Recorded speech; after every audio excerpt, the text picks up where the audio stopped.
दोस्तों, भारत के नक्शे के ठीक बीचों बीच एक ऐसा शहर है जिसे हम बरसों से सिर्फ ऑरेंज सिटी के नाम से जानते थे, लेकिन 2026 में नागपुर अपनी पुरानी पहचान को पीछे छोड़कर भारत की इकोनॉमिक कैपिटल बनने की दौड़ में शामिल हो चुका है। आज हम सिर्फ सड़कों और इमारतों की बात नहीं करेंगे, हम बात करेंगे उन 15 से भी ज्यादा मेगा प्रोजेक्ट्स की जो मिहान से लेकर बुट्टीबोरी तक नागपुर का भूगोल और भविष्य दोनों बदलने वाला है। अगर आप भी सोच रहे हैं कि इन्वेस्ट का सबसे सही समय क्या है, तो ये वीडियो सिर्फ आपके लिए होने वाली है।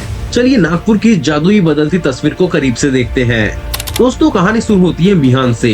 अक्सर लोग पूछते हैं कि यहाँ रफ्तार कब आएगी, तो जवाब अब आपके सामने ही होगा। 6 नई दिग्गज IT कंपनीज को यहाँ जगह मिल चुकी है, जो आने वाले समय में हजारों हाई पेइंग जॉब पैदा करेगी। लेकिन असली धमाका हुआ है डिफेंस सेक्टर में। ध्यान से सुनिएगा, मैक्स एरोस्पेस यहाँ अत्याधुनिक हेलीकॉप्टर्स बनाएगा। रिलायंस और डेसोल्ट के करार के बाद फ्रांस की तकनीक से बने फैल्कन 2000 बिजनेस जेट्स अब नागपुर की धरती पर बनेंगे। यही नहीं, अडानी डिफेंस द्वारा इंडोमेयर MRO की खरीदारी के बाद अब दुनिया भर के प्लेन्स की मरम्मत हमारे नागपुर में होगी। सोचिए, जहाँ दुनिया भर के विमान आएंगे, वहाँ डॉलर और विकास दोनों खुद ब खुद खींचे चले जाएंगे। सेकेंड, बुट्टीबोरी एशिया का सबसे बड़ा इंडस्ट्रियल हब होने वाला है। अब रुक करते हैं बुट्टीबोरी की तरफ। मुख्यमंत्री की दावोस यात्रा का सीधा असर अब यहाँ की जमीन पर दिख रहा है।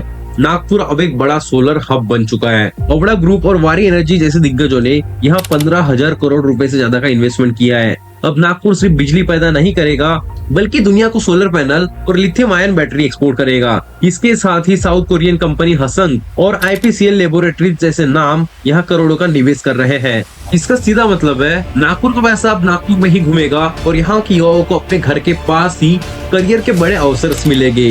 अब नागपुर में कनेक्टिविटी की आपको कोई भी दिक्कत नहीं आने वाली है, क्योंकि किसी भी व्यापार की सफलता के लिए रास्ता चाहिए और नागपुर अब कनेक्टिविटी का किंग बन चुका है। सबसे पहले बात करते हैं गोल्डन रिंग रोड की, जो 148 किलोमीटर लंबा यह तीसरा रिंग रोड होगा, जो शहर के ट्रैफिक और विस्तार को हमेशा के लिए बदल देगा।